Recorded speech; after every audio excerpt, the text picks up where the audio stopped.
Hello दोस्तों, अंजू कुनी vlog में आप सबका स्वागत है। तो आप सबको जय माता दी।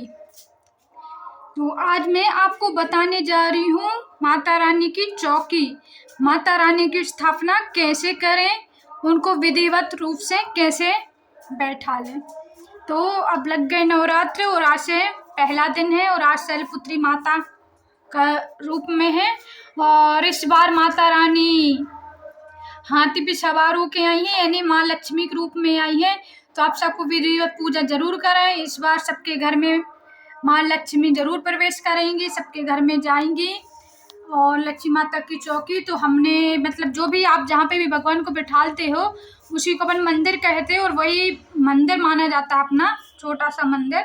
तो हम भी अपने भगवान को अलमारी में बिठाए तो इसी को मंदिर मानते। तो मंदिर में हमने क्या किया, पहले पूरे मंदिर को अच्छे से साफ किया है, पूरे घर ही को साफ करना है।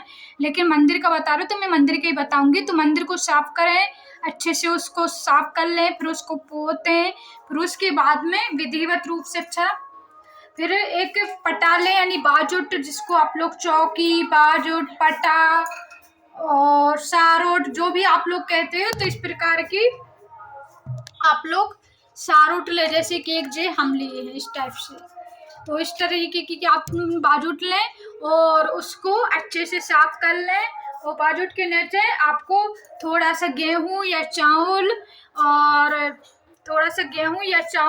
और चौक देना है और उसके ऊपर आपको पटा रखना है। पटा के ऊपर इस तरीके का, जैसे हमने देखो जी लाल कपड़ा बिछाया हुआ है, तो आप भी बाजार से ले आइए, एकदम सिंपल लाल कपड़ा लाइएगा। आपको फिर जिस रूप में पसंद है तो वो लाइए। हम एकदम सिंपल वाला लाल कपड़ा लाए हैं और इसको हमने अच्छे से बांध दिया है, जिससे जो निकले ना और ना फैले। तो इसको हमने बांध दिया है रक्षा सूत्र से और इन पटा को हमने बिछा दिया है। पटा के ऊपर लाल कपड़ा बिछा दिया है। उसके ऊपर हमने ये देखो सुपारी के रूप में दिख रहे होंगे जी, हमने नवग्रह जमा दिए हैं। उनके ऊपर थोड़ा सा चावल के ऊपर थोड़ा सिक्का और उसके ऊपर सुपारी को रखना है। तो जी नवग्रह रूप में 9 ग्रह। और सामने तुम्हें दिख रहे होंगे 2 लोगों को जिसको जनेऊ चढ़ा है। तो इस प्रकार का लाल कपड़ा बिछा देना है। और जो देख रहे हैं जो नवग्रह रखे हुए हैं, तो इनके ऊपर सिक्का और सुपारी और उनके नीचे चावल रख देना है। और इस टाइप के जो सबसे आगे दिख रहे होंगे, जो सबसे आगे जनेऊ डाले हैं, जो हनुमान जी के रूप में है। कि आपने देखा होगा कि माता रानी के साथ में हनुमान जी पहले आगे रहते हैं, तो वो हैं। और बीच में गणपति अप्पा जी हैं जो जनेऊ पहने हुए हैं और जे काल भैरव हैं। तो आपने देखा होगा कि माता रानी के पीछे काल भैरव रहते हैं। तो उनको तो सबको हमने जनेऊ पहना दिया है। पूजा मेरी हो चुकी है, बस हम आपको ओनली दिखाने जा रहे हैं। और जे माता रानी है तो जे माँ लक्ष्मी माता है मेरे पास में, मेरे मायके से जई आई थी माँ लक्ष्मी मैया, मेरे पापा जी ने मुझे दी थी। तो इनके नीचे आपको सातिया बना देना और चौक देना है। और उसके ऊपर अन्न का या गेहूं का किसी भी चीज का चौक देना। उसके ऊपर आपको माता रानी को ऐसे लाल पटा के ऊपर चौक के बिठा देना है। तुमने ऐसे बिठाया है। फिर उनके लिए हमने चुनरी उड़ाई है, नैला दुल्हा की चुनरी उड़ा दी है, वस्त्र पहना दी है। और माता रानी देखो जी मंगलसूत्र पहने हुए, तो इस टाइप का आप भी कोई माला वगैरह जो भी आपको मिले तो आप देख रहे होंगे जो इस प्रकार का उनके ऊपर इस तरीके का पहना देना, किस तरीके का पहना देना है। और मुकुट लगाई माता रानी, चुनरी भी ओढ़ी हुई है। और गजराज महाराज जी भी हैं, तो गजराज महाराज जी भी देखो सजी हुई है, मुकुट लगाए हुए हैं। और उनको भी अच्छे से तैयार कर देना है। आपके पास जो भी माता रानी हो, जी नहीं कि मतलब मेरे पास जय माता रानी है, हमारे पास जो माता रानी तो जो भगवान जी थे हमने उन्हीं को सजाया हुआ है, उन्हीं की पूजा की है। हम कोई अलग से नहीं लाए हैं, कोई हमने अलग से चीजें नहीं खरीदी हैं। जो हमारे घर में था हमने उसी से विधिवत पूजन किया है। हाँ, कुछ सामान जरूर खरीदा है, जैसे जनेऊ जो चीजें नहीं रहती तो ये तो आप भी खरीदते हम भी खरीदते हैं, लेकिन भगवान को हमने नहीं खरीदा। अगर आप लोग खरीदना चाहते तो जरूर उनको अपने घर में विराजमान करवाएं। और जी मेरे लड्डू गोपाल जी हैं, तो जैसे मेरे मायके से आए थे तो वही सामान हम रखी हुई हैं। तो जो मेरे लड्डू गोपाल जी एकदम छुट्टू से हैं, देख रहे हो आप, ये मुकुट लगाए हुए हैं। और जी उनकी गौ माता दी है। और जी इनका छोटा सा दिख रहा होगा बछड़ा है। और जी गरुड़ भगवान जी हैं। और जी छोटे से लड्डू गोपाल जी हैं। और ये सामग्री रखी है थोड़ा बहुत जो भी मतलब लगती है, बाकी की सामग्री हम नीचे रखे हैं। और आपको इस तरीके का कलश रख लेना है। कलश में आपने देखा होगा, देखो पास में साथी बना है, तो विधिवत बनाना पड़ता है, तो हमने विधिवत साथी बनाया है। उसके नीचे भी थोड़े से गेहूं रख दिए हैं और उसमें जल, सुपारी, हल्दी और चावल, लौंग, इलायची, अक्षत, सब कुछ फूल वगैरह सब कुछ चढ़ा दिया है उसके अंदर। और सिक्का डाल दिया उसके ऊपर। अखंड ज्योति रख दी है, क्योंकि मेरे पास अखंड ज्योति अलग से नहीं थी, तो हमने अपने देसी जुगाड़ जो हमारे घर में था सामान, उसी से हमने बनाई है। और ये भी दूसरा कलश है, तो दूसरे कलश में भी चावल नीचे रखी हुई है और जल भरा हुआ, गंगा जल और शुद्ध जल भरा है।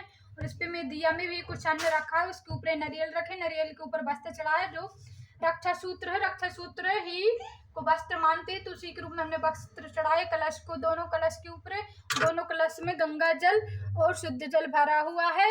और बगल बाजू से आप देख लीजिए, थोड़े से दिख रहे होंगे छोटे से, तो जी हमने एक छोटे से दिए में खप्पर बनाए हुए, तो उसमें थोड़ी सी मिट्टी भर के और गेहूं भर दिए हैं, रख दिए हैं, तो वो अपना हो जाएंगे, बारी हो जाएगी। और ये हमारी फूल बत्ती है, तो फूल बत्ती हमारी जल चुकी है, क्योंकि हमने पूजा पहले कर ली थी, उसके बाद मैंने ब्लॉग बनाया है। और जिसमें शुद्ध जल और गंगा जल भरा है, जो सब भगवान के लिए पीने के लिए है। और जो थोड़े से गौ माता के लिए चावल रखे हैं। और इसमें भी जे दिख रहे होंगे जे हैं, तो जे पता है, इसमें भी गजराज महाराज जी के लिए खाने के लिए सामग्री रखी हुई है। और जे जनेऊ चढ़ा दिए हैं भगवान को, लौंगे चढ़ा दी हैं। और जे थोड़ा सा देखो, आज शैलपुत्री माता दी का भोग, घी का भोग लगता है, तो हमने उनके लिए घी रखा है और शक्कर और लौंगे रख दी हैं, क्योंकि लौंगे रख दो तो उससे चींटियां नहीं आती हैं। और जे दूध रख दिया है और जे नवग्रह जमा दिए हैं।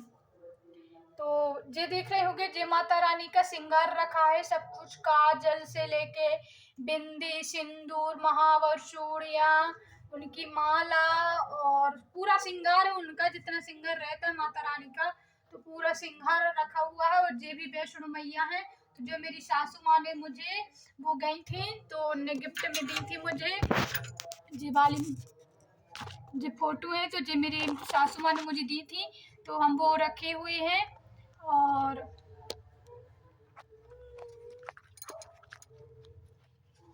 इन्हीं को हम रखे हुए हैं माता रानी को, तो जी मेरी माता रानी है वैष्णो मैया, और उन्हीं के सामने हम सब कुछ रखे हैं और लौंग रखे हैं।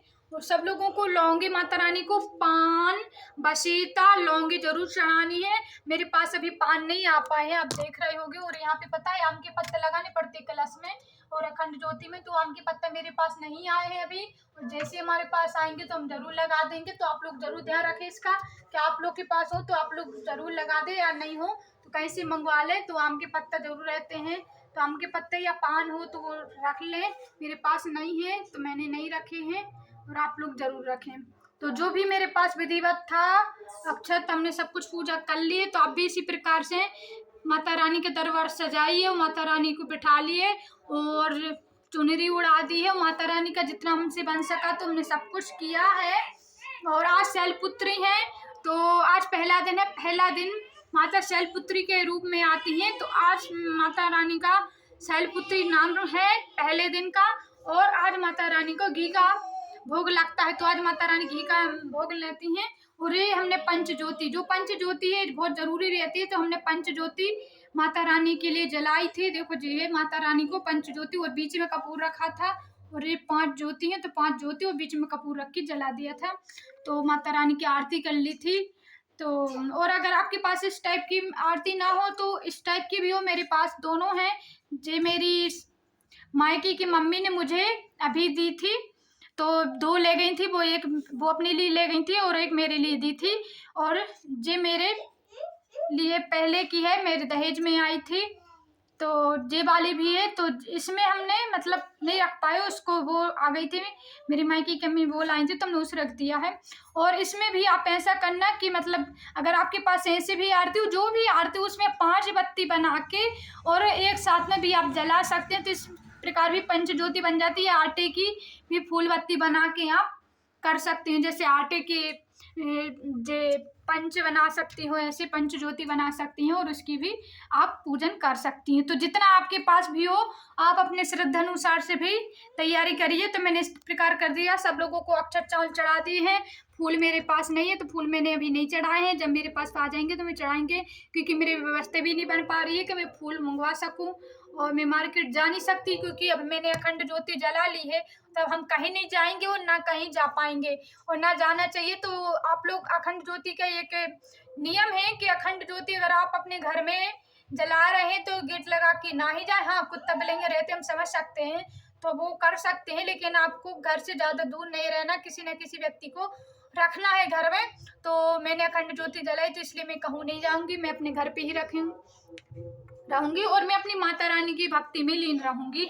तो आप लोगों से भी जितना बन सके आप लोग जरूर करिए। हमने आपको विधि बता दी है कि इस प्रकार से करना है। और साथ में जो भी भगवान है, ऐसा नहीं कि आप माता रानी है तो माता रानी की बस पूजा करें, और हमने साथ में लड्डू गोपाल जी को भी सजाया है, उनकी भी पूजा की है और साथ में करना भी चाहिए, उनको भी जनेऊ चढ़ा दिया है, क्योंकि माता रानी लक्ष्मी प्रिया है तो वो विष्णु प्रिया है। तो विष्णु प्रिया के लिए मतलब उनके पति की पूजा करना बहुत जरूरी रहती है, तो उनकी पूजा जरूर करें। और सभी, हाँ दे रहे बेटा, तो सभी भगवान जी की पूजा जरूर करें। और आपको ये ब्लॉग बहुत अच्छा लगा होगा और आप लोग भी माता रानी को मानते हो तो एक बार जय माता दी जरूर लिखें। जो भी आपको विधि पूछना हो तो आप जरूर पूछ सकते हैं। और जितनी सामग्री थी तो हमने जमा दी है और आप लोग देख ही रहे होंगे। और बाकी का और चीजें हैं, बेदी वगैरह भी, हवन धूप भी करना पड़ता है, तो हमने कर दिया था। अभी हम आपको नहीं बता पा रहे हैं क्योंकि वो दूर रखा है, क्योंकि मेरा एक ही रूम है तो इसमें हमें एडजस्ट उतना नहीं कर पाते। बाकी का सामान हम नीचे रखे हैं। तो आपको होम धूप बत्ती भी जरूर भगवान को रोज दिखाना चाहिए। और कपूर जरूर है, भगवान को कपूर जरूर जलाना चाहिए। इससे अपने घर की जो नकारात्मक शक्तियां होती हैं वो सब नकारात्मक दूर हो जाती हैं और सकारात्मक जो माता रानी रहती हैं तो वो उनका प्रवेश हो जाता है और लक्ष्मी की प्राप्ति होती है। तो इस बार तो माता लक्ष्मी के रूप में आई है, गुजरात के ऊपर सवार करके आई हैं, तो इसलिए तो और शुभ मानी गई हो। सबके घर में लक्ष्मी माता रानी जरूर जाएंगी और सब पे कृपा बनाए रखे। मेरी तो यही दुआ है कि माता रानी सबके घर जाएं, सब पे कृपा बनाए और सब लोग माता रानी की जरूर पूजन करें। और जे मेरे सबसे ऊपर बनने रहे थे भगवान जी, तो जे मेरे सबसे बड़े मेरे पिताजी हैं, पिताजी शंकर जी, मेरी माता रानी पार्वती मैया, मेरे गणेश जी भैया और मेरे कार्तिकेय भैया, तो ये सब भगवान जी है, नंदी भैया। और हाँ बेटा, सभी भगवान को मैं ऊपर जमाई हुई हूँ इस प्रकार से।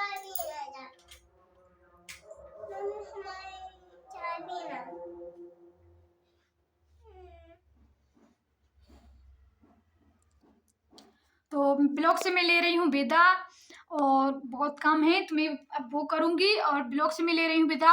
और प्लीज़ आप लोग सब्सक्राइब नहीं कर रहे तो सब्सक्राइब करें। और जो भी मैं भूल गई हूँ तो उसके लिए आप लोग ज़रूर पूछो, ज़रूर कमेंट में बताएं कि दीदी आप ये चीज़ भूल गई हैं। और जितना भी था तो हमने बता दिया, क्योंकि ब्लॉग में इतना जल्दी तो नहीं पर सब चीज़ें बता सकते हैं, क्योंकि इतना मेरे पास टाइम नहीं रहता है। मेरी छोटी सी गुड़िया है तो वो भी, उसको भी देखना पड़ता है और फैमिली को भी देखना पड़ता है। तो जितना मैंने हो सका उतना हमने आपको बताया। और हाँ, 9 दिन के भोग हम जरूर बताएंगे, तो उन वीडियो को बिल्कुल देखें आप कि 9 दिन के 9 प्रकार के भोग कैसे रहते हो माता रानी को, और कौन से दिन कौन सा भोग लगाना चाहिए और कौन से रंग के कपड़े पहनाना चाहिए और अपन को पहनना चाहिए, तो वो हम आपको जरूर बताएंगे अगले ब्लॉग में। तो बने रहिए आप।